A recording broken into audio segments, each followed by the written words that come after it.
আল্লাহু আকবার, আল্লাহু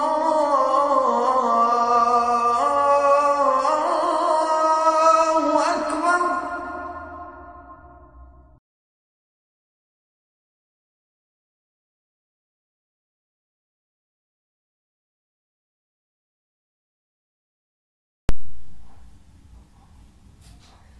সব দোয়া, আজিফা এবং আমলের জন্য চ্যানেলটি সাবস্ক্রাইব করুন এবং পাশের বেল আইকনটি টিপুন।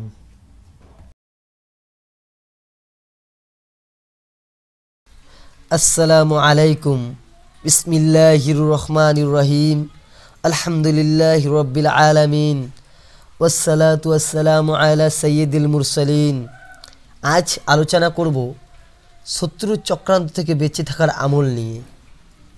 যদি শত্রুর পক্ষ থেকে কোনো বিপদ আসার আশঙ্কা থাকে বা শত্রু কোনো চক্রান্ত করছে এমন বুঝতে পারা যায়, অথবা হঠাৎ যদি এমন মনে হয় যে আপনার কোনো শত্রু আপনার ক্ষতি করতে চায়, আপনাকে বিপদে ফেলতে চায়, তাহলে শত্রুর চক্রান্ত থেকে বাঁচতে এই আমলটি করতে পারেন।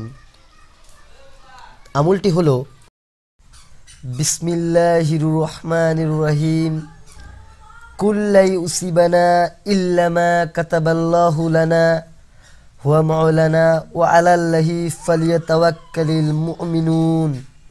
উচ্চারণ: কুল্লা ইউসিবানা ইল্লা মা কাতাবাল্লাহু লানা হুয়া মাওলানা ওয়া আলাল্লাহি ফালিয়াতাওয়াক্কালিল মুমিনুন।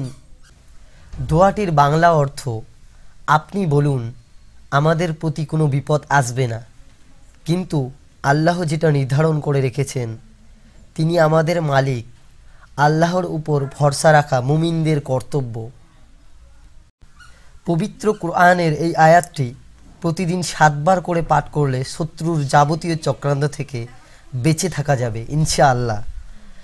যতদিন আমলটি করবেন ততদিন শত্রু কোনো ক্ষতি করতে পারবে না। যখন যখন মনে হবে শত্রু ক্ষতি করার বা বিপদে ফেলার চেষ্টা করছে, তখন এই আমলটি করবেন। চাইলে প্রতিদিন এই আমলটি করতে পারেন, দিনের যে কোনো সময় করতে পারেন, তবে ফজর নামাজের পর আমলটি করলে অতি উত্তম হবে। পরবর্তী সুন্দর সুন্দর ভিডিও পেতে আমাদের চ্যানেলটি সাবস্ক্রাইব করুন এবং সঙ্গে থাকুন।